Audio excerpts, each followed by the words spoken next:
እኔ የምላችሁ በእርግዝና ሰዓት ቴምር መጠቀም ትችላላችሁ ወይስ አትችሉም? በመጨረሻዎቹ የእርግዝና ወራቶች ብቻ ነው መጠቀም ያለባችሁ ወይስ ደግሞ በማንኛውም የእርግዝና ወራት መጠቀም ትችላላችሁ? አንዲት እናት በፍጹም ቴምር መጠቀም የሌለባት በእርግዝና ሰዓት ምን ሲፈጠር ነው? አብዝታችሁ ቴምርን ስትጠቀሙ ምን ሊፈጠርባችሁ ወይም ደግሞ ምን አደጋዎች ሊከሰቱ እንደሚችሉ ታውቃላችሁ? ስለ ቴምር ማወቅ የፈለጋችሁ ስፔሻሊ ደግሞ እርጉዝ ከሆናችሁ ማለት ነው ይህን ቪዲዮ እስከ መጨረሻ ማየት ግድ ይላችኋል ማለት ነው። ሰላም እንዴት አላችሁ? ወርቁ እባላለሁ። የሚድዋይፍ ባለሙያ ነኝ።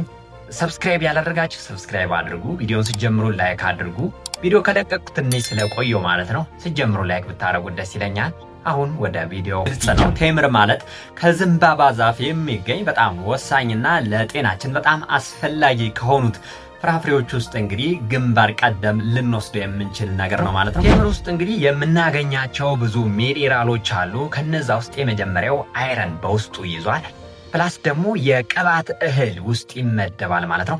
ፖታሲየም፣ ማግኒዚየም እና ፎስፈረስንም አካቶ የያዘ ነው ቴምር ማለት ነው። ከነዚህ በተጨማሪ ግን ቫይታሚን ቢ6 እና ናቹራል ሹገር ወይም ደግሞ በተፈጥሮ ስኳር አዘል የሆነ ፍራፍሬ ነው ማለት ነው። እንግዲህ ሁላችንም እንደምናውቀው ማለት ነው በብዙ አገሮች ቴምር በእርግዝና ሰዓት በተለይ ማለት ነው በጣም ሪከመንድ የሚደረግና እንደ በዓል ራሱ ለእርጉዝ እናቶች እየተገዛ የሚሰጥ በጣም ወሳኝ ምግብ ነው ማለት ነው። ይህ የሚያደረገበት ምክንያት አንደኛ በቀላሉ ስለሚገኝ ነው። ሁለተኛ እንግዲህ በተፈጥሮ የሚመረት ያ ማለት ኦርጋኒክ የሆነ ፍራፍሬ እንደመሆኑ መጠን ለሰውነታችን በጣም ወሳኝ ስለሆነ ነው ማለት ነው።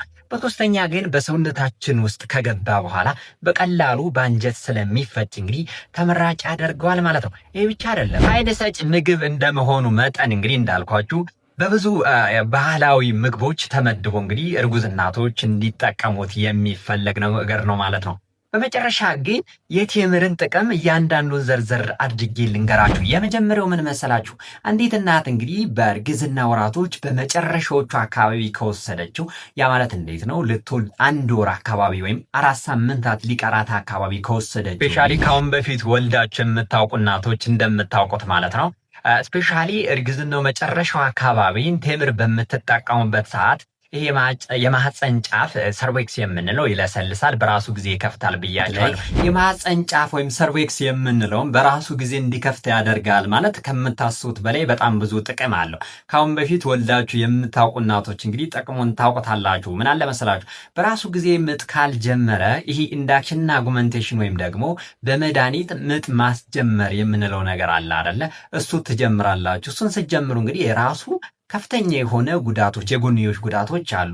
ከነሱ ነገሮች ነው የሚገድብላችሁ። እንግዲህ ወደ መጨረሻው የእርግዝና ወራት አካባቢ ከ3 እስከ 6 ቴምር በየቀኑ የምትመገቡ ከሆነ እንግዲህ ምጥ በራሱ ጊዜ እንዲጀምራችሁ ያደርጋል ማለት ነው። እንግዲህ በሁለተኛ ደረጃ ደግሞ የቴምርን ጥቅም ስናነሳ ምንድነው ቅድም በመግቢያው እንደነገርኳችሁ በውስጡ አይረን ይዟል ብያችኋለሁ። እንግዲህ በእርግዝና ሰዓት አብዛኞቹ እናቶቻችን ኮምፕሌን የሚያደርጉትና የሚከሰትብን ነገር ከፍተኛ የደም ማነስ ይከሰታል። አይረን በውስጡ ስላለው ቴምር ደግሞ ሄሞግሎቢን የምንለው ከደም ውስጥ ያለውን ንጥረ ነገር እንግዲህ እንዲጨምር ያደርጋል። በዛ ሰዓት ደግሞ አንዲት እናት ለደም ማነስ አትጋለጥም ማለት ነው።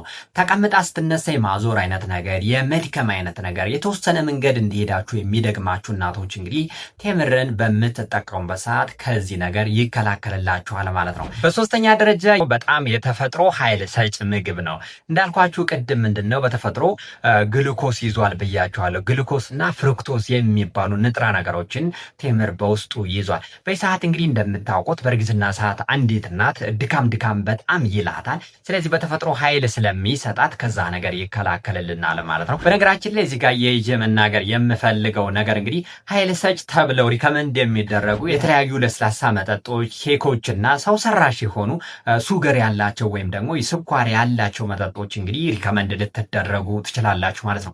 እነሱን ከምትጠጡና ከምትመገቡ ግን ቴምሩን ብትመገቡ እንግዲህ የበለጠ ኢነርጂና ኃይል ታገኛላችሁ ማለት ነው። በአራተኛ ደረጃ ደግሞ የቴምርን ጥቅም ስናነሳ ማለት ነው የሆድ ድርቀትን ይከላከላል። እንግዲህ እንደምታውቁት በእርግዝና ሰዓት ከፍተኛ የሆነ የሆድ ድርቀት ያጋጥማችኋል ማለት ነው። ቅድም እንደነገርኳችሁ እንግዲህ ቴምር በውስጡ ቅባት አዘል ምግብ ነው ብያችሁ ነበረ አይደለ? ስለዚህ አንጀት ውስጥ ከገባ በኋላ በቀላሉ የመፈጨት ነገር አለው። ቅባት ቅባት አዘል እንደመሆኑ መጠን ማለት ነው። ይህንን ተከትሎ እንግዲህ ሆድ ድርቀት አያጋጥማችሁም ማለት ነው። ከዛ በኋላ የሚመጣውንም እንግዲህ ለኪንታሮት የምትጠቁ እናቶች እንግዲህ ከነዚህ ነገሮች ይከላከላል ማለት ነው። በአምስተኛ ግን የቴምርን ጥቅም ስናነሳ የልጁ ጭንቅላት በማህፀን ውስጥ ያለው የልጁ ጭንቅላት እንግዲህ የእድገት ደረጃው በጣም ይጨምራል። እንግዲህ ቴምር በውስጡ ቫይታሚን ቢ6 ይዟል ብያችኋለሁ። በሰዓት እንግዲህ ነርቨስ ሲስተም እና የጭንቅላት እድገት በትክክል እንዲያድግና መሰረቱን ጠብቆ እንዲገነባ ያደርጋል ማለት ነው። ስለዚህም በጣም ወሳኝ ነገር ነው ማለት ነው። በስድስተኛ ደረጃ የቴምርን ጥቅም ለጥርስና ለአጥንት ጥንካሬ በጣም ይጠቅማል። በውስጡ ከተካተቱት ሚኔራሎች ውስጥ እንግዲህ ካልሲየም፣ ማግኔዚየም እና ፎስፈረስን ይዟል ብያቸዋለሁ። እነዚህን ሚኔራሎች መያዙ ደግሞ ለምን ይጠቅማል ካላችሁኝ፣ አንደኛ ለልጁ የአጥንት ጥንካሬና ለእናትየዋ የጥርስ ጥንካሬ እንግዲህ በጣም ያግዘናል ማለት ነው። ስለዚህ ቴምርን ተመገቡ የሚባል እንግዲህ ዝም ብሎ አይደለም፣ በጣም ጠቃሚ ከመሆኑ አንጻር ነው ማለት ነው። በሰባተኛ ደረጃ የደም ግፊታችሁ እንዲስተካከል ያደርጋል።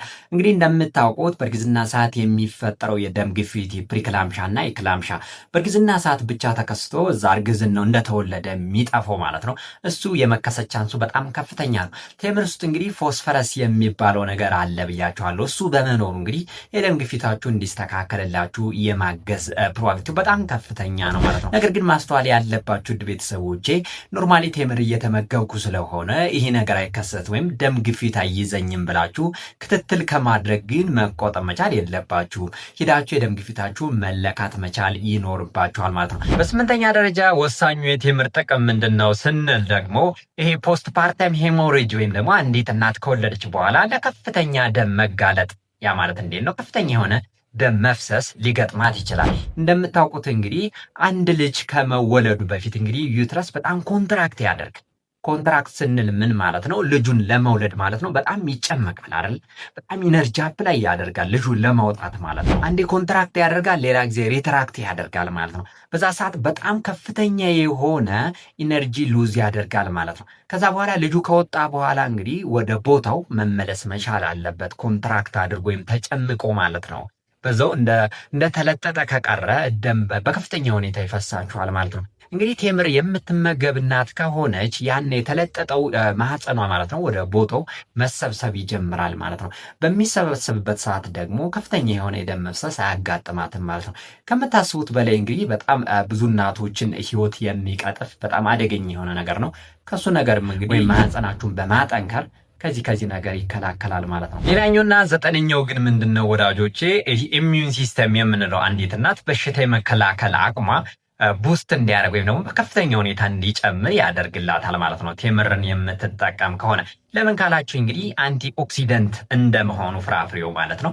አንቲ ኦክሲደንት ስንል እንግዲህ ለተለያዩ ኢንፌክሽን የተለያዩ የኦርጋኖች አሉ፣ እነሱን ከኢንፌክሽን የመከላከል ሲስተሙ በከፍተኛ ሁኔታ ይጨምራል ማለት ነው ቴምር በምትጠቀሙ ሰዓት። በአስረኛና በመጨረሻ ደረጃ ግን ናቹራል ሱገር ወይም በተፈጥሮ ስኳር አዘል ነገር ነው ብያቸዋለሁ። እንግዲህ የተለያዩ የስኳር መጠኖችን ከምትጠቀሙ ያ ማለት ሰው ሰራሽ የሆኑ ከምትጠቀሙ እንግዲህ ቴምርን ስትጠቀሙ በተፈጥሮ ስኳር ነገር አገኛችሁ ማለት ነው። እንግዲህ ይህንን በጣም ወሳኝ ነገር ነው። ስለዚህ ሌላ ጣፋጭ ኬክ ምናምን ይሄ የሚጣፍጡ ነገሮችን ኮምፕሌት ሊያስወግዳችሁ፣ ስፔሻሊ መጠጦች ለስላሳ መጠጦችን አስወግዳችሁ ቴምር በቀን ከ3 እስከ 6 ቴምር ስፔሻሊ በመጨረሻው የእርግዝና ወራት አካባቢ ኖርማሊ ስንት ፍሬ በየወራቶች እንደምትጠቀሙ ቀጥዬ ልነግራችሁ ነው። ግን ብትጠቀሙ እንግዲህ በጣም የተሻለ ነው ማለት ነው። ውድ ቤተሰቦች እስከዚህ እየተመለከታችሁኝ ከሆነ በድጋሚ ላመሰግናችሁ ፈልጋለሁ ማለት ነው።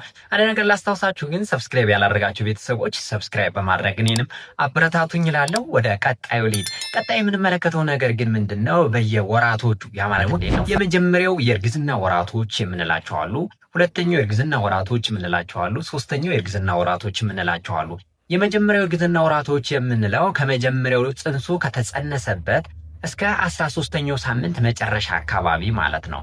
በዚህ ሰዓት እንግዲህ አንዲት እናት ስንት ፍሬ ነው መመገብ ያለባት ቴምር የሚለውን እንግዲህ አብራርችን ፈርስት ታይምስተር ፕሬግናንሲ በምንለው ወቅት እንግዲህ ከ2 እስከ 3 ቴምር በየቀኑ መመገብ መቻል አለባት ወይም ደግሞ ብትመገብ ይፈቀድላታል ማለት ነው። በዚህ ሰዓት እንግዲህ ድክመት ወይም ደግሞ የሰውነት መድከም፣ ማቅለሽለሽ፣ ማስታወክ የሚባለው በቀላሉ የሚፈጠርበት ሰዓት ነው ማለት ነው። ያንን ነገር ያስታግስላታል ማለት ነው፣ ይህን ቴምርን ብትጠቀም ማለት ነው።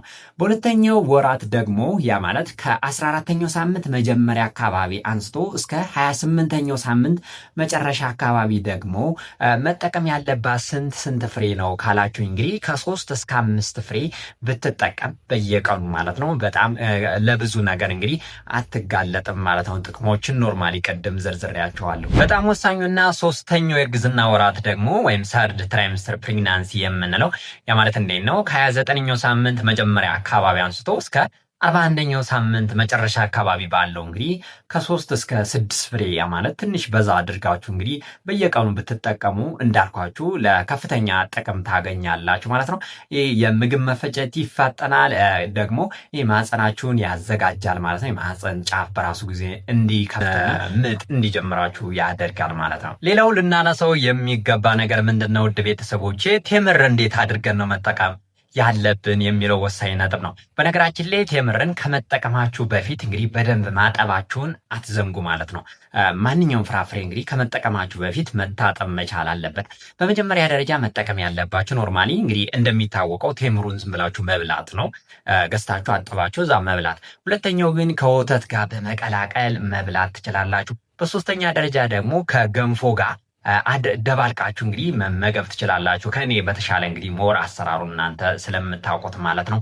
በመጨረሻ ግን ቴምሩን ትዘፈዝፉትና በውሃ ማታ አሳድራችሁ ማለት ነው ጠዋት ላይ የተዘፈዘፈውን ውሃውን እንግዲህ ብትጠጡት እንግዲህ በጣም ተመራጭ ያደርገዋል ማለት ነው። ሌላኛው ግን ቴምርን እንግዲህ ከለውዝ ጋር በመደባለቅና ከተለያዩ ነገሮች ጋር በመጨማመር እንግዲህ ከፍራፍሬዎች ጋር ሊሆን ይችላል፣ ከለስላሳ ነገሮች ጋር ሊሆን ይችላል እንግዲህ መመገብ ትችላላችሁ ማለት ነው። እዚህ ላይ ግን ትኩረት አድርጋችሁ ልሰሙኝ ይገባል ማለት ነው። ውድ ቤተሰቦቼ ምንድን ነው የትኛዋ እናት ናት በእርግዝና ሰዓት ቴምር መጠቀም የሌለባት የሚለውን ነው። የመጀመሪያው እንግዲህ በእርግዝና ሰዓት የጋስቴሽናል ዲያቤቲስ ማሊተስ ወይም ደግሞ በእርግዝና ሰዓት የስኳር በሽታ የተገኘባት እናት ፈጽሞ ባትጠቀመው በጣም ይመከራል ማለት ነው። ሁለተኛ ደረጃ አሁንም ደግሞ በደሟ ውስጥ የስኳር መጠን በከፍተኛ ሁኔታ ጨምሯል እየተባለች እናትና በጣም ወፍራም የሚባል አይነት ሰውነት ያላት እናት እንግዲህ ባትጠቀመው በጣም ይመከራል ማለት ነው። ሌላኛው ግን እንግዲህ በእርግዝና ሰዓት በጣም ተቅማጥ የሚያስቸግራችሁና የሆድ መነፋት የሚያስቸግራችሁ እናቶች እንግዲህ ቴምርን ባትጠቀሙት እንግዲህ በጣም እየተሻለ ነው፣ ያባብሰዋል ስለሚባል ማለት ነው።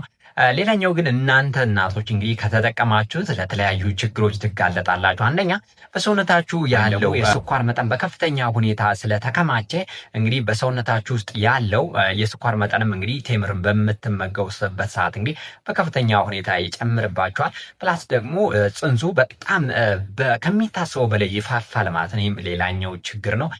ለተቅማጥና ለተለያዩ ነገሮች ትጋለጣላችሁ። ስፔሻሊ ደግሞ አብዝታችሁ የምትጠቀሙት ከሆነ ማለት ነው። እንግዲህ በማህበረሰባችን ስለ ቴምር አንዳንድ የሚባሉ ነገሮች አሉ። የመጀመሪያው ምንድነው? ቴምር በእርግዝና ሰዓት ፈጽሞ መውሰድ የለባችሁም ለውርጃ ያጋልጣል የሚሉ ሰዎች ሰምታችሁ ልታውቁ ትችላላችሁ። ነገር ግን ስህተት ነው። በእርግዝና ሰዓት በማንኛውም የእርግዝና ወራት እንግዲህ መጠኑ ያነሰ ቢሆንም ስፔሻሊ በመጀመሪያዎቹ የእርግዝና ወራት ላይ መጠኑ እያሳነሳችሁ ወደ መጨረሻዎቹ የእርግዝና ወራት ላይ ደግሞ መጠኑን እያበዛችሁ በየቀኑ መመገብ ትችላላችሁ። እንዲያውም በጣም የሚመከር ነገር ነው። ይህንን እንድታውቁ ትፈልጋለሁ ማለት ነው። ሌላኛው ደግሞ በእርግዝና ሰዓት ስፔሻሊ ቴምር የምትጠቀም እናት ከሆነች ልጁ በጣም ይፋፋል የሚባል ነገር ሰምታችሁ ልታውቁ ትችላላችሁ። ይህ በመጠኑም ቢሆን እውነት አለው። እንግዲህ እንደነገርኳችሁ ቴምርን በየቀኑ በጣም አብዝታችሁ የምትጠቀም እናት ከሆነ እንግዲህ ልጁ የመፋፋት አይነት ነገር ያሳያል። ምክንያቱም ከፍተኛ በተፈጥሮ የሚገኝ የስኳር መጠን አለው ብያችኋለሁ። ሌላኛው ግን ደግሞ እንዳልኳችሁ በእርግዝና በመጨረሻዎቹ ወራት ብቻ ነው ቴምር መጠቀም ያለባችሁ እንጂ መጀመሪያ ላይ በፍጹም መጠቀም የለባችሁም የሚባል አባባልም ሰምታችሁ ልታውቁ ትችላላችሁ። ግን እንደነገርኳችሁ ነው። በመጀመሪያዎቹ በእርግዝና ሰዓት መጠኑን ቀንሳችሁ መጠቀም ትችላላችሁ።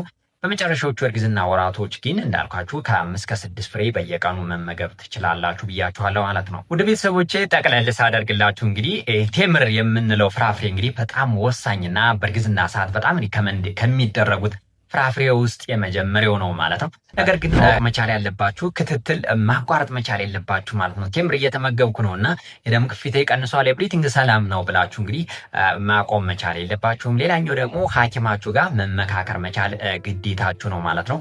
ይህንን ነገርም አብራችሁ እንድትይዙልኝ ይፈልጋለሁ ማለት ነው። ከዚህ ጋር በተያያዘ ግን የምነግራችሁ ነገር ምንድን ነው? ቴምርን ከተመገባችሁ በኋላ በቂ የሆነ ውሃ መጠጣት ግድ ይላችኋል ማለት ነው። ጤነኛ ከሆኑ ምግቦችና ፍራፍሬዎች ጋር ደባልቃችሁ መጠቀም ደግሞ በጣም ተመራጭ ያደርገዋል ማለት ነው። ክትትላችሁም እንዳልኳችሁ መከታተልና ሐኪሞቻችሁን ማማከርም እንግዲህ እንዳዘነጉላለሁ በመጨረሻ ማለት ነው።